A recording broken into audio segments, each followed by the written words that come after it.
السلام علیکم every one. آج کی اس ویڈیو میں آپ کو بتاؤں گی ایک نماز کے متعلق جس کو کہتے ہیں کن فیکون نماز. ہم اکثر کہتے ہیں کہ اللہ کی ذات کن فیکون ذات ہے. اس کا مطلب یہ ہے کہ اللہ کہتا ہے کن ہو جا اور فیکون ہو جاتا ہے. ویسے تو احادیث کے اندر جو صلاۃ الحاجات کی نماز ہے اس کے بارے میں کہا جاتا ہے کہ 2 رکعت نفل نماز ادا کی جائے اور پھر اس کے بعد ایک خاص دعا بتلائی گئی ہے کہ اس دعا کو مانگو اور اللہ کے سامنے اپنی حاجت رکھو.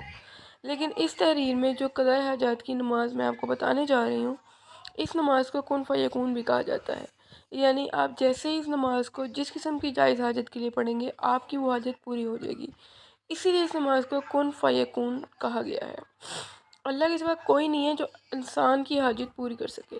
دنیا کے اندر جتنے بھی جو مذاہب ہیں ان سب میں کوئی آگ کو پوجتا ہے، کوئی پتھروں کو، کوئی ستاروں کو، جس بھی چیز کو پوچھ کر اپنی حاجت مانگتا ہے. اس کی حاجت پوری اللہ ہی کرتا ہے، بے شک وہ مشکل کشا اپنے بناوٹی خدا کو ہی کیوں نہ سمجھے. لیکن خالق اور مالک اور رازق تو اللہ تعالیٰ کی ہی ذات ہے. اس کا ہر چیز پر تصرف ہے، اسی لیے چاہیے کہ جو بھی حاجت ہو اسی سے مانگی جائے. حدیث میں یہاں تک آیا ہے کہ اگر تمہارے جوتے کا تسمہ بھی ٹوٹے تو اللہ اس سے مانگو، اور فرمایا کہ نماز کے ذریعے اللہ سے مانگو. اس ویڈیو میں آپ کو اللہ سے مانگنے کا ایک مجرب عمل بتانے جا رہی ہوں جو صلاۃ الحاجات کی ایک آزمودہ قسم ہے، جسے کہ میں نے پہلے بھی بتایا کہ نماز کن فیکون بھی کہتے ہیں. اس بارے میں یہ بھی آتا ہے کہ ہر اسلامی مہینے کے پہلے ہفتے میں جمعے کی رات سے یہ عمل شروع کیا جائے اور 7 روز تک کیا جائے. لیکن اگر آپ کا پہلا جمعہ مس ہو جاتا ہے کسی وجہ سے تو کوئی بات نہیں، اس نماز کو آپ کسی بھی جمعے کی رات کو کر سکتے ہیں. بعض جو بزرگ ہیں انہوں نے اس جو نماز کو 7 روز تک بلا ناغہ پڑھنے کی تاکید کی ہے، لیکن بعض بزرگوں نے اس نماز کو صرف جمعے کی رات کو پڑھنے کی تلقین کی ہے. جمعے کی رات سے مراد جو جمعے کا دن گزرنے کے بعد جو رات آئے گی وہ ہے جمعے کی رات، ٹھیک ہے. لیکن اس نماز کو اگر آپ مکمل یقین کے ساتھ پڑھیں گے تو انشاءاللہ آپ کو 7 دن تک پڑھنے کی نوبت ہی نہیں آئے گی. اگر آپ کا یقین ایمان اللہ پر پختہ ہوگا تو آپ اس نماز کو ایک بار پڑھیں گے تو اللہ آپ کی اس حاجت کو پورا کرے گا.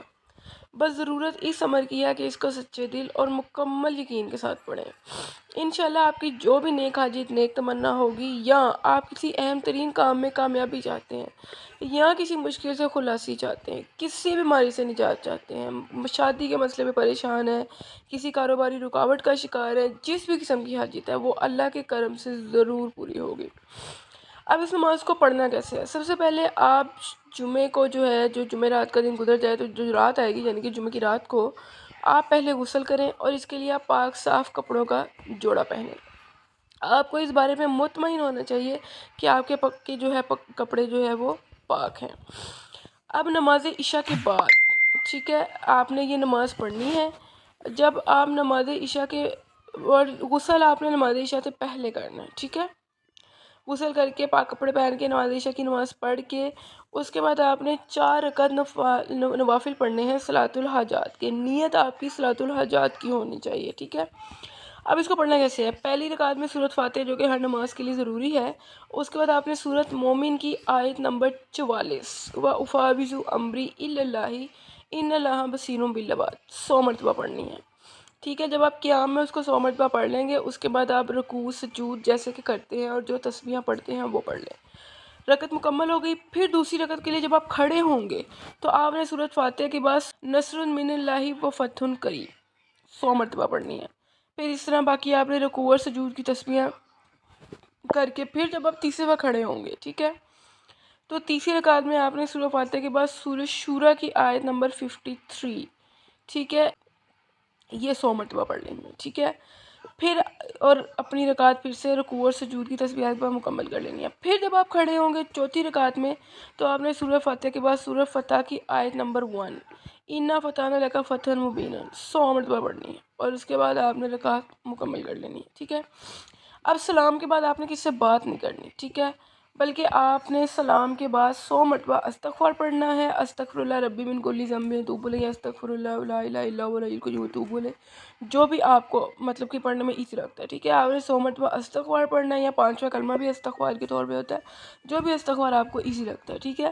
اس کے بعد آپ نے سجدے میں جا کے 100 مرتبہ پڑھنا ہے غفرانک ربنا والیک المصیر، ٹھیک ہے. 100 مرتبہ پڑھنے کے بعد سجدے سے آپ نے سر اٹھا لینا ہے اور اپنی حاجت جو ہے وہ طلب کرنی ہے، ٹھیک ہے۔ بعض لوگ کہتے ہیں کہ دعا بھی جو ہے جب آپ تسبیح پوری کر لیں گے سجدے کی تو سجدے کی حالت میں ہی مانگیں، ٹھیک ہے۔ اب جنہوں نے اس کو یقین کے ساتھ کیا ہے، ٹھیک ہے، وہ کہتے ہیں کہ سجدے سر اٹھانے سے پہلے اللہ جو ہے وہ حاجت کو پورا کر دیں گے، ٹھیک ہے۔ جو بھی حاجت ہے، قرض دار ہے، اولاد کا مسئلہ ہے، مال کا مسئلہ ہے، بے روزگاری کا مسئلہ ہے، نوکری کا مسئلہ ہے، وٹ ایور آپ کی جو بھی حاجت ہے، ٹھیک ہے، چاہے وہ دنیاوی ہو یا آخری، اللہ تعالیٰ جو ہے وہ اپنے فضل و کرم سے جو ہے وہ اس کو پوری کریں گے، ٹھیک ہے۔ اب جو بھی شخص یہ نماز ادا کرے گا وہ ان شرائط کا ضرور خیال رکھے گا، ٹھیک ہے، کہ اللہ تعالیٰ کی آپ کی اس ذات پہ شرک نہیں ہونا چاہیے، ٹھیک ہے۔ نمازیں 5 وقت کی نماز کے پابند ہونے چاہیے، آپ حلال کماتے ہوں، حلال کھاتے ہوں، گالی گلوچ، جھوٹ اور حرام چیزوں سے دور رہتے ہوں، تو یہ نماز جو ہے وہ انشاءاللہ بہت زیادہ مؤثر ثابت ہوگی۔ اوکے جی، آخر میں ہماری دعا ہے کہ اللہ تعالیٰ جو ہے وہ ہمیں اپنی عبادت کے لیے قبول فرمائے، ہماری کی ہوئی عبادت کو قبول فرمائے، ہم سب کی بخشش و مغفرت فرمائے، اور اپنے فضل و کرم سے ہماری تمام نیک دینی، دنیاوی اور دلی تمناؤں کو پورا فرمائے، آمین برحمتک یا ارحم الراحمین۔